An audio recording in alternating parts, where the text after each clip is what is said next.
So hello everyone, once again, welcome back to my channel. My name is Chinyere of Julia Style Glam. If it's your first time here with me, thank you so much for being here. And if you're already subscribed to my channel, you're awesomely welcome. Once again, I hope you had an awesome and beautiful weekend. Talking about the weekend, we are quite aware that our weekend was filled up. Reesa Teesa, thank you, you're a darling.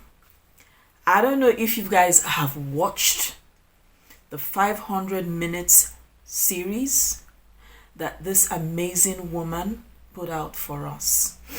For the first time in my life, I wasn't in a hurry to record any videos.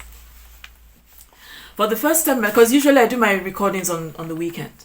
For the first time in my life, I wasn't in a hurry to do anything. In fact, after by the time I woke up, I had my cup of coffee in my hand, my computer, my phone. So I was just switching in between scenes everywhere. It was crazy. But that said, it's quite amazing that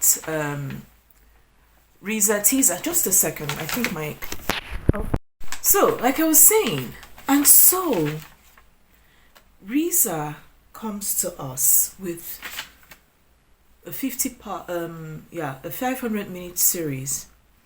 The whole TikTok is agog.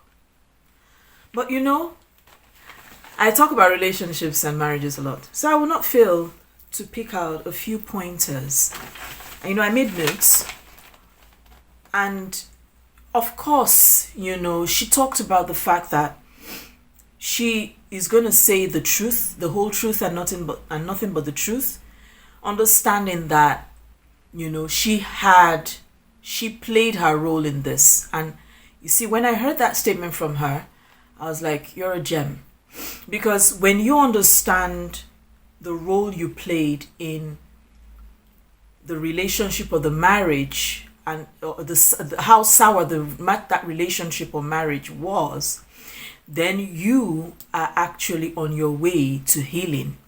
You have actually understood that this is something about yourself that you fell for, and you will not happen again. In fact, she's on her way to knowing her better person, her better version.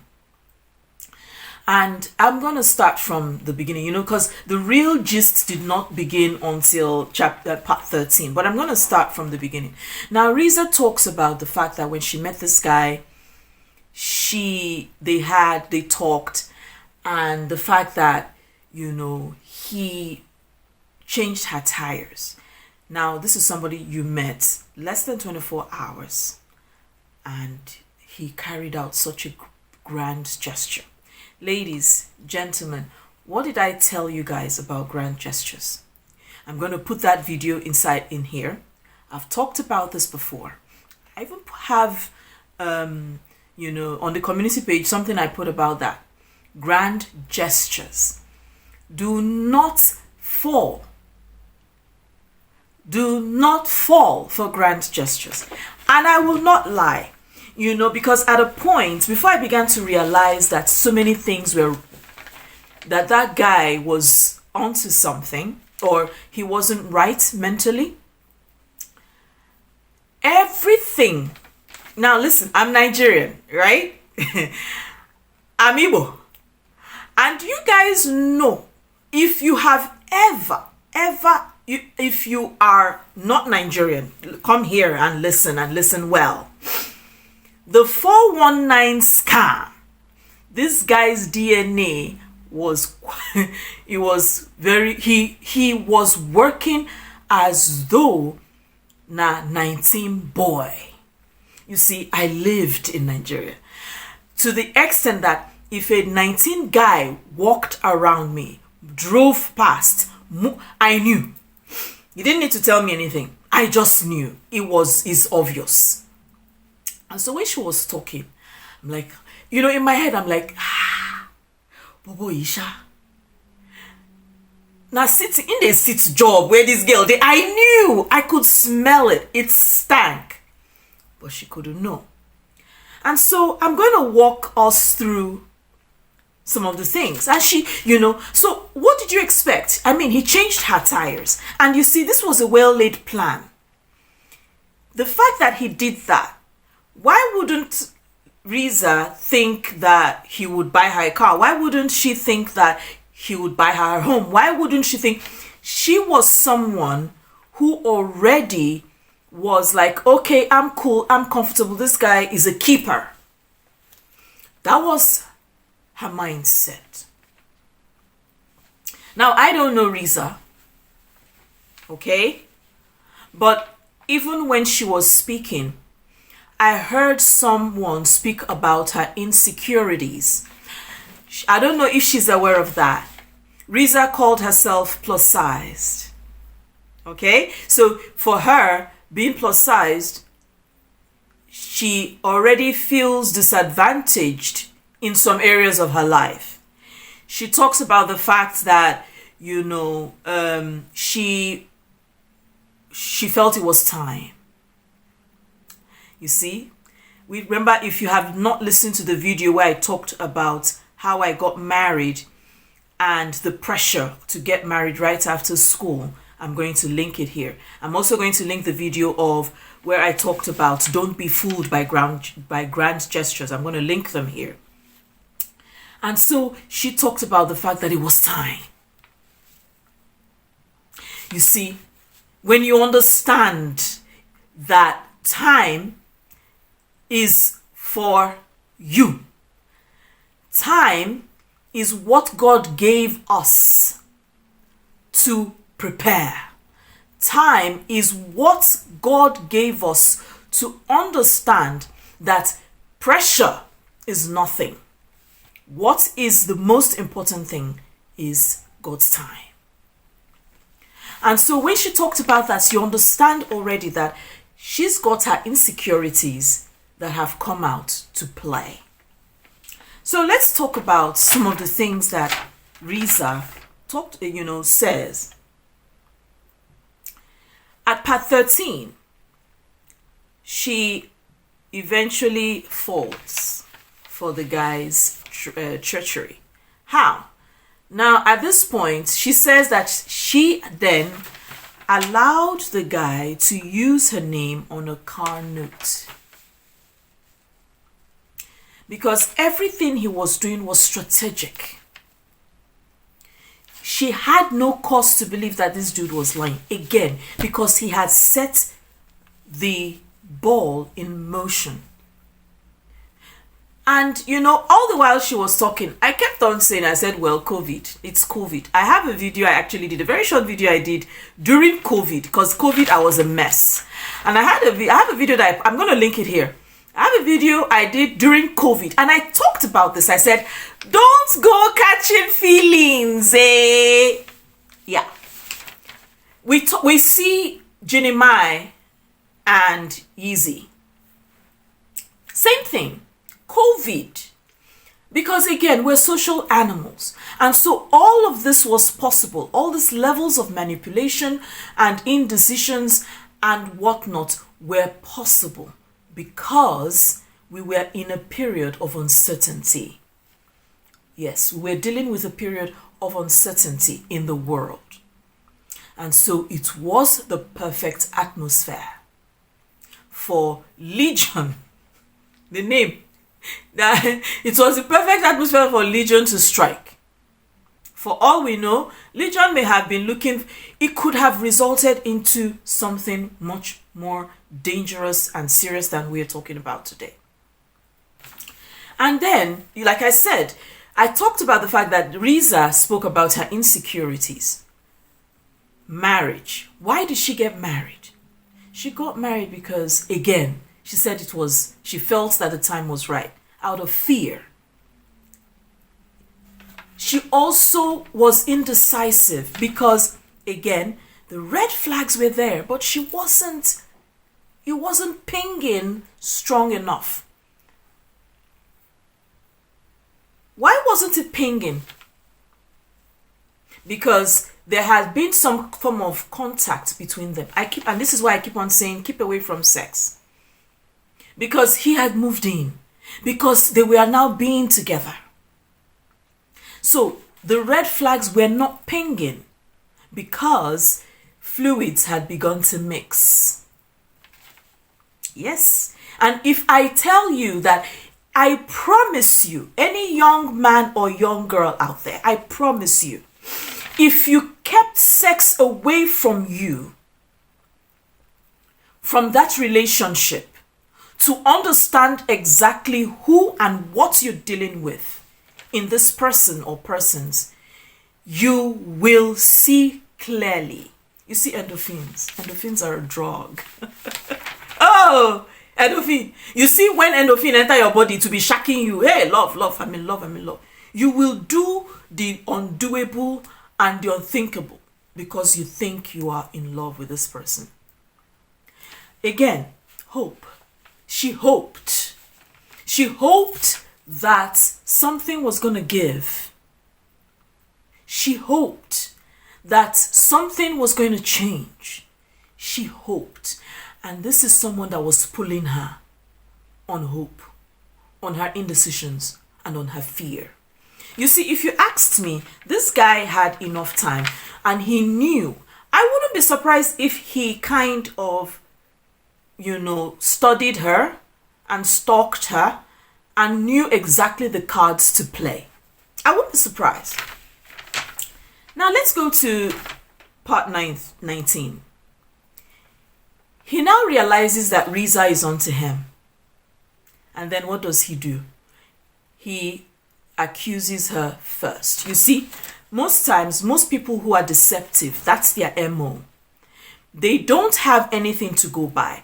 They feel like the walls are closing in on them. Boom. I'd better do this. I'd run this quickly so that baby girl thinks and believes I'm onto her. Remember when I talked about my abusive relationship, I actually did talk about that at a point in that relationship, my ex had begun to accuse me and publicly embarrass me for cheating on him that I had no clue was happening. I'm going to attach it into this video as well. If you haven't seen that video, go and watch it. That video is not even complete, but I had to stop. Go and watch it because there are other parts to it. Go and watch it. And a lot of things Reesa said, I identify with. They moved in together. I moved in with him. Guess when I moved in? I moved in less than 3 months. Yeah. Less than 3 months. And so, by the time things like this begin to happen, you then realize that, I think I'd done messed up. And so he now decides to accuse her. Now, if at this point Reesa was not onto his shenanigans, she would have begun to feel guilty. And then what would she now do? Try to warm up to him and to see, to understand, I'm so sorry. And then he holds her to ransom on the basis of, cheating and cheating on him that she has no clue about. And then she'll begin to question herself. Am I mad? Abi, do you know? Abi, you're actually asking yourself, maybe I did, but and you then begin to apologize for something you did not do. I did it. Yes, I did it. I began to apologize to this dude for something that I didn't do. Rather than he seek to defend me in a case of sexual assault. That's another story. I hope I'll get, because at that time I felt so ashamed of myself. Today, I know better. Because I shouldn't have been. I was a victim. But then he led me to believe that I was the one who was at fault. And I began to beg. And that was I begged. I'm not married to you. I'm not married to this man. We're just dating. I went on my 2 knees.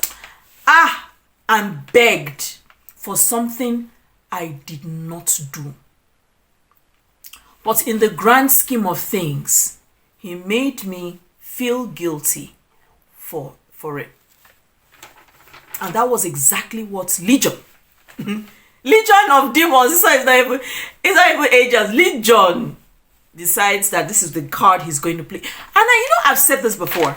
It's quite amazing that narcissistic and abusive men, it's like they have a set DNA of actions that seem to, they are quite identical and mimic each other along the way. It's crazy. I don't know how it happens, but they actually get around to do stuff like that. It's amazing, And then we go on to, when she talked about the fact that they never had pre-marriage counseling. And I will say this. Pre-marriage counseling is something you will always thank God for. I have a lady I used to know. I've been through the school of hard knocks. And so, she was getting married. And she wanted, because I used to be in the choir. And so she wanted the choir to,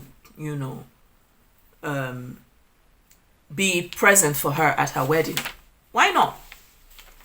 And so, in the course of this, something caught my eye. Because at that time, I wanted to be the one to style her for the wedding. But she had someone who was already in her ear. So I was just pitching, if I was going to do the job for her. Eventually, I was the one who did it. Because Kasalawe boss there. Anyway, that is not for the story for now. And so, one day, I noticed that the fiance, the person she was supposed to get married to, the fiance, he came around and he had a baby car seat, And there, there are things. I'm that kind of person. My friends, people who know me very well, they are very, very like they tell me that a lot. You're so perceptive, and something went in, in my brain, because I knew she wasn't pregnant, and I knew she didn't have a baby. And so there was a baby car seat in the car, and I looked at it and I looked at her. I wasn't expecting her to tell me anything. And she goes, oh, that he has a child from another marriage. I'm like, oh, really? How old? He said it's still a baby. I'm like, really? I'm like, okay. And I kept quiet. My brain began to ask, how are you getting married to a man who's just had a baby? Then another time I saw her, I then asked her, I said, were they married? Was he married to the lady? He said yes, that they got married and they're divorced now. I'm like, they are divorced and she has a baby and he has a baby with her. She said yes. I'm like, okay. My brain had already begun to put two and two together. But at this time, the wedding preparations were way in motion. Do you know, after the wedding, which I styled for, and all the things I did, less than I think it was 6 months into the marriage, she was pregnant. Like, okay. Now at this time I was so busy, I wasn't keeping up with what was going on. And so towards the end of my study program, I met her shopping. I went shopping and we saw each other on the streets. Hey, how are you? Blah, blah, blah. And she proceeds to tell me that her marriage is over. I'm like, at this point, her belly was protruding. It was obvious for everybody to see she was due. I'm like, what? And she says, yes. And she tells me the whole story. I then asked her, I said, when you were to marry this dude, you actually told me a similar story. Do you remember? She said yes. I said, did you guys both go for marriage counseling? She said, well, they didn't keep up with it. I'm like, okay. I said, did you actually sit down with the ex-wife to know why the marriage ended? She said, no. I said, okay. I said, do you see a pattern here? She said she doesn't understand. I said, okay. I don't want to burden you with that because she'd been through a lot. Like, we'll talk some other time. Exactly. When things like this begin to happen, you begin to, you have to always look at antecedents, previous, relationships. You have to go back to the past. Because most times, people like this tend to repeat the patterns that they do all the time.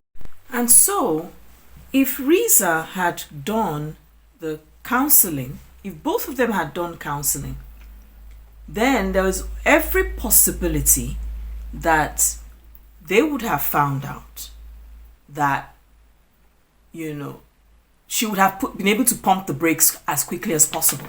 And so, if Reesa and Legion had gone on marriage counseling, now, a lot of people, and I like the fact that she addressed, because I've also addressed this before, and I'm going to say it again. No one has the right to tell you to leave or stay in your marriage. Me, personally, only in the case of domestic abuse, well, I will tell you, especially physical, I will tell you to run as fast as you can. That one, I've said it before. I'm going to attach the video here when I've said it before. That one, we die trying. We die trying. Telling someone to leave their marriage just because you heard them tell you a story or something. Nah, that decision is solely theirs to make. Okay? Right. And then I'm going to end this video with this.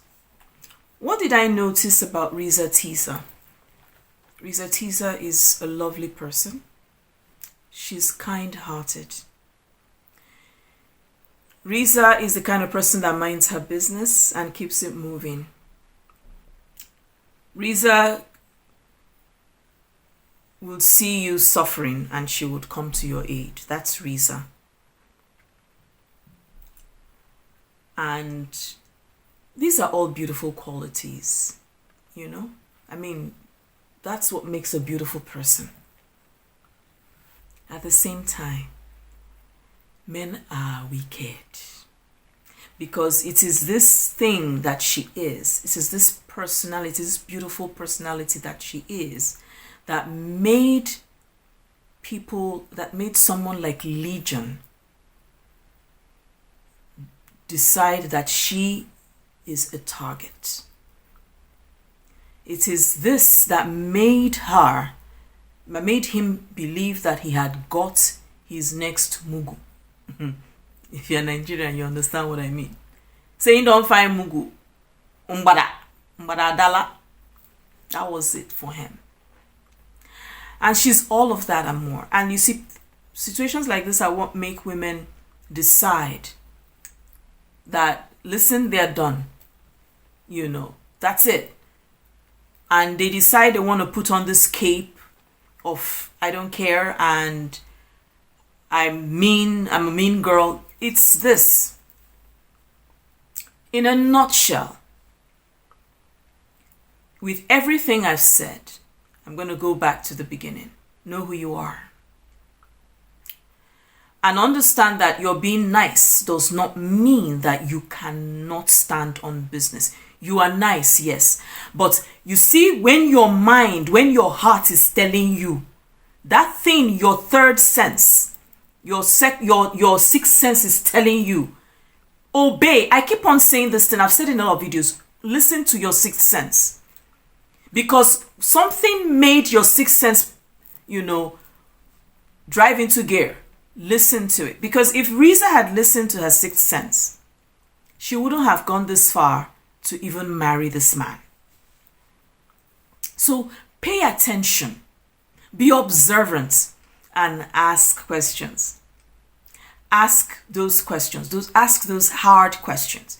Because again, Reesa went looking for the ex-wife after the fact. Imagine Reesa had found the ex-wife before the fact. Exactly. When you're listening to when a man talks about his ex, what you are listening to is what he's not telling you. Forget what he's telling you. I've said this before. It's in the same video. I'm going to hang it here. Listen to what he's not telling you. Forget what he's telling you. Yes, that is actually how to play the game. You play the game to listen to what is not being said than listening to what is being said. Because at that point, you now say, okay, look at Portia and Gobadia. Mind you, Gobadia is Nigerian. Perfect move. I'm going to talk about that in another video. Okay? Listen to what he's not saying. Listen to his body language. Listen to all those things. And on this note, people, I want to say have a wonderful, wonderful day. Do not fail to like, do not fail to comment, do not fail to subscribe, and do not fail to leave your comments in the comment section below. And I'll see you guys in my next video. Bye.